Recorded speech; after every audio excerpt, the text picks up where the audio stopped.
কানুন ফি তিব্বি, ডাক্তাররা যেই বই না পড়লে ডাক্তার হয় না, এটা লিখেছে ইবনে সিনা।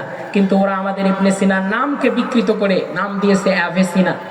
আল ফারাবির নাম বানাইছে তারা ফেব্রাস, আল রাজির নাম দিয়েছে রোজেস, এইটা তাদের পুরাতন অভ্যাস।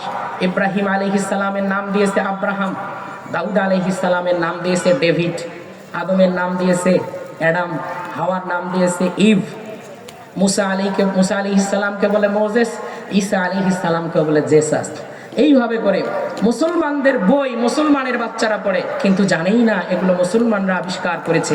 মুসলমানরা যে এক সময়ে আল খাওয়ারিজিমি, নাম হলো আবু আব্দুল্লাহ মুহাম্মদ বিন মুসা আল খাওয়ারিজিমি, এই আল খাওয়ারিজিম শব্দটাকে পরিবর্তন করে তারা নাম দিয়েছে অ্যালগারিদম। ত্রিকোণমিতি, পরিমিতি, পাটিগণিত, এইগুলো মুসলমানদের আবিষ্কার করা।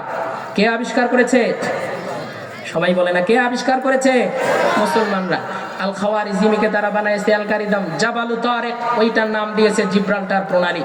শেক্সপিয়ার, তার সম্পর্কে বলা হয় তার নাম শাইখ জুবায়ের, কিন্তু বানাইছে তারা শেক্সপিয়ার। এরকম নামকে বিকৃত করে মুসলমানদেরকে ইতিহাস থেকে মুছিয়ে দেওয়া হয়েছে। শুনুন, 1158 সনে আমাদের দারুল হিকমা নামে একটা লাইব্রেরি ছিল। ওই লাইব্রেরিতে গবেষণা হতো, বই আরবিতে অনুবাদ করা হতো, ল্যাটিন ভাষার বই, পালি ভাষার বই, সংস্কৃত ভাষার বই, পর্তুগিজ ভাষার বই, এগুলোকে অনুবাদ করা হতো।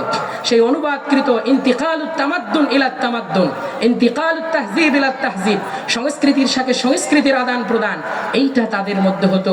বিধায় যখন বাগদাদে এই হালাকু খান আঘাত করলো, আঘাত করার সময়ে ওই জায়গা থেকে এত পরিমাণ বিশাল বইয়ের সম্ভার ছিল, সবগুলো বইকে ইউফ্রেটিস টাইগ্রিস নদীতে ভাসিয়ে দেওয়া হলো, ভূমধ্য সাগরে ভাসিয়ে দেওয়া হলো। ভাসিয়ে দেওয়ার কারণে বইয়ের সোর্স এত বেশি ছিল, যার কারণে নদীর স্রোত পর্যন্ত বন্ধ হয়ে গিয়েছিল। এত বিপুল পরিমাণ সোর্স থাকার কারণেই মুসলমানদের হাতে নেতৃত্ব দিয়েছে। কিন্তু এখনো পর্যন্ত মুসলমানদের হাতে নেতৃত্ব নাই, তার কারণ মুসলমানদের শিক্ষা নাই, মুসলমানদের গবেষণা নাই। লিল্লাহি তাকবীর, লিল্লাহি তাকবীর। আব্দুল হাই মোহাম্মদ সাইফুল্লাহ